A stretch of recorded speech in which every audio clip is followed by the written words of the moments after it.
Hello guys, it's Joshua Hall. So as you can tell by the title of the video, we're doing a review for Harry Potter and the Deathly Hallows Part 2. Overall, best Harry Potter film in my opinion. It's a really great film.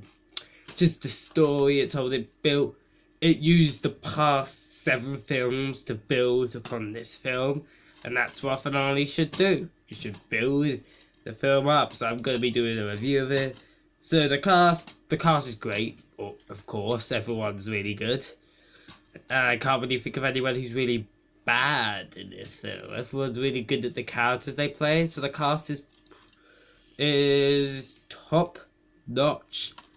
So yeah, basically that's all I have to say about the cast. It's just great. But the plot of this film is they've got to destroy all, kind of the same plot as part 1. They've got to destroy all the Horcruxes so they can defeat Voldemort and end the story. That's pretty much it. That's just kind of the plot. This plot leads them going back to Hogwarts, which creates some really cool moments considering we didn't even see Hogwarts at all in the last. So maybe we saw it for like a glimpse, but like not like anything big. So it was really good that they spent a lot of time in Hogwarts. Even the final battle happened in Hogwarts, which I think makes a lot of sense because it's Hogwarts. Come on, it has to happen there.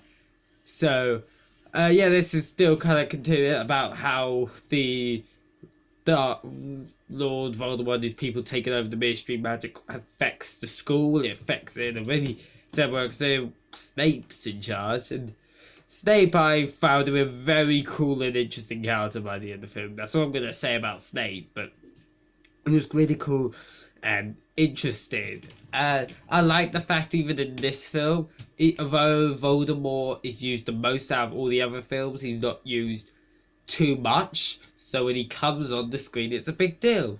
So that's all I have to. I don't really have a lot to kind of say about this film. I mean, it's the perfect conclusion. I can't imagine a better conclusion. Yes, I know they did the Cursed Child, which I haven't seen in a while, but I know the main gist of the story. But this kind of feels like a real, like, I feel like 8 is, I'm not even sure if the Cursed Child's even canon, to be honest. I probably might not even be canon, but I've read the book, it's pretty good. I like the book, but I just feel like this is the perfect ending to the series, and you don't need it. Maybe when I read it again, it's what I'll be wrong. I haven't seen the show of it, but so maybe once I read it, I'll be wrong. But that's just how I feel. So basically, a lot of really cool. This one probably is the most emotional to watch. Like, there's some really quite emotional scenes, and I was just like, wow, like the fact that this went this emotional, it's just a brilliant movie. I can't think of a better way to end it. As all the deaths, David Yates, who directed pretty much all the second half of the Harry Potter films, there's one thing he's good at, is selling the deaths of the people, like making everyone who dies a big deal, like it makes it just feel huge. Like, that's what it does. So that's why I really liked it, because it makes all the deaths feel really important, impactful. Like, I can't really think of, like, when you think of Harry Potter deaths, you think of the ones in the films directed by David Yates. So if David Yates did anything right, it was executing the deaths correctly. There was one or two. There's like two. There's like one or two people that in the David Yates films where deaths were a bit disappointing. There was one in part 1, which was Mad Eye Moody, and someone else in this film. Well, 2 other people in this film. One has been in the series for longer. And you don't even show them dying. You just see their body laying on the ground. Like, these are main characters. Shouldn't you show them die? Like, to really sell it? So just seeing their bodies on the floor. Like, you should show people you know, it should. I wanted to see them die on the screen personally, but yeah, it's personally I think it's the best Harry Potter film, and the ending, the very ending, just felt good inside. It was quite emotional, that ending. It was just wow.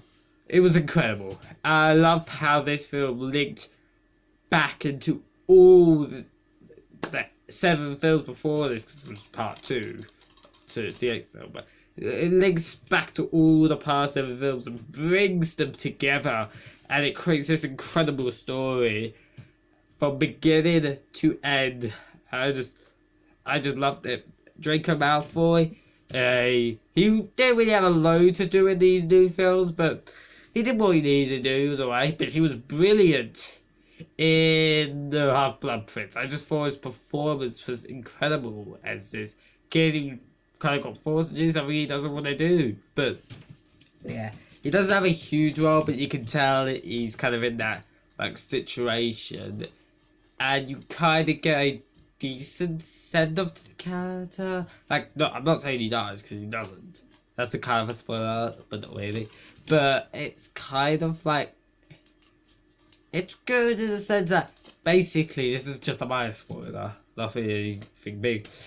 But it kind of shows that he's moved on from now, wants nothing to do with the past, which makes the thing, which is quite cool. But there's a deleted scene where basically Draco Malfoy basically gives Harry Potter one near the end, and Harry starts fighting Voldemort, which I think would have been really cool just to see that scene actually take place, because it shows that he's willing to step out of the comfort zone alone and learn, I'm not going to make any more mistakes. So, yeah, but anyway, this was a brilliant film. I don't know how to rate this. This is definitely more than a 9 out of 10, but it's not a perfect movie. There's just some things that maybe was, you know. But honestly, I'm not sure what to give it. I'm not sure how I can fit it in that range. How about, okay, I have decided. I'm giving it 9 3/4 out of 10. If you get the joke, you get the joke. So that's it for this video. Let me know in the comment section below what you thought of the video. Like the video if you haven't yet. Subscribe to the channel yet. Turn notifications on so you never miss the video. I'll see you all in the next video. Bye guys.